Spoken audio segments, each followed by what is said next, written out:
harvest the worm farm. So this is the method I normally use for this worm farm.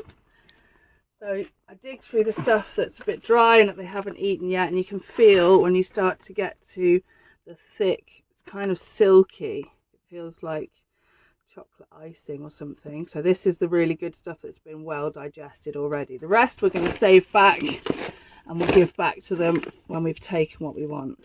So the reason that I do it like this is because I don't want to be putting these worms into the garden, because they are specific compost worms. They don't like it in the garden and they'll either die or leave. So what I do is I get a box like this with holes in that are not too big, so that once the worms have gone, this compost isn't falling through. And I just pop it on top like that, and I use my hands, because with a spade, with a little trowel, I feel like I'm chopping up the worms and I don't want to do that. So with hands it feels more gentle, and I put in there just a good layer.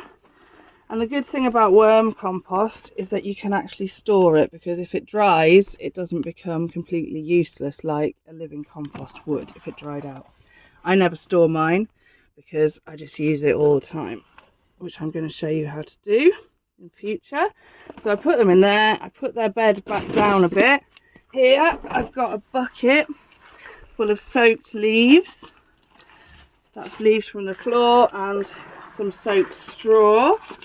So I give them a feed, and then I put this box on top of there, and they'll go down. As this dries out, they'll go into the wet stuff, and then I can collect the compost in a few days. See you in a bit, guys.